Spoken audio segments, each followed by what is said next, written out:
Today we're going to talk about why living below your means is so important for your financial health and for your credit health.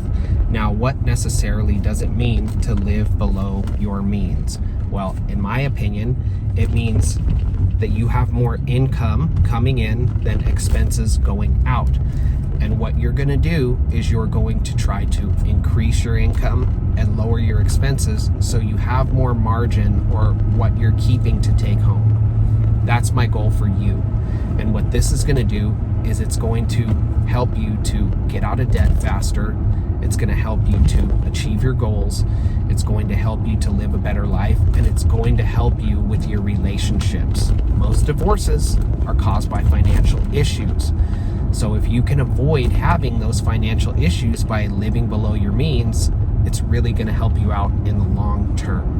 If I were you, the first thing that I would do is I would go through and list out all my monthly expenses, starting with the highest up top, which is probably your rent or your mortgage, and then next, keep going down, probably your car payment, insurance, cell phone, internet, things like that.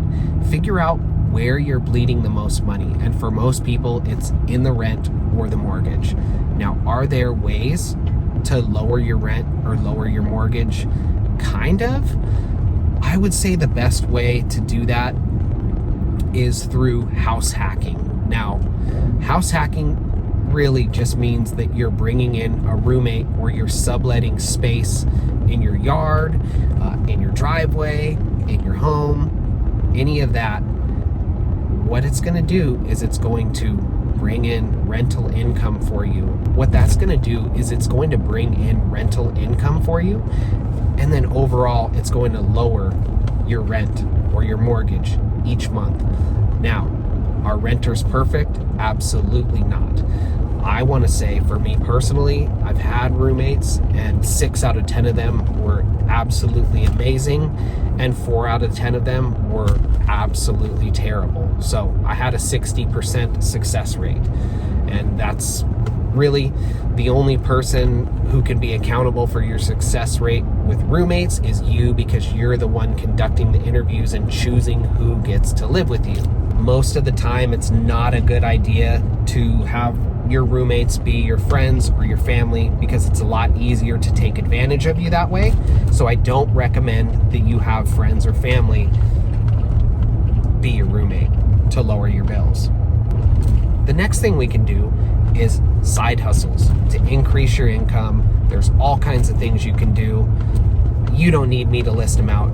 You know a bunch of them. If you want me to do a video about side hustles that are viable, I'm more than happy to do that. But there's all kinds of things. Now think about this. Paying off debt. Yes, you've got more going out to pay off debt. But once the debt's paid off, you're going to have a lot less money going out. So ideally, you're going to want to get rid of that car payment, get rid of your credit card debt. You're going to want to pay all that stuff off. And then when it comes down to it and your monthly payments on debt is 0, you're going to have a lot more money to invest. You're going to have more money so you can buy a house, so you can buy a car with cash. You're going to have money so you can thrive. It's just so important to live below your means so that you can achieve your goals. A lot of people are just living way above their means. They're hurting themselves financially. They're hurting their families financially, and it's just not a good game plan for them. If you found any of the information in this video helpful, please share it with a friend, subscribe, like the video, and if you have questions or comments, comment it below. I will read them, and if it's a great comment, I will make a video about it.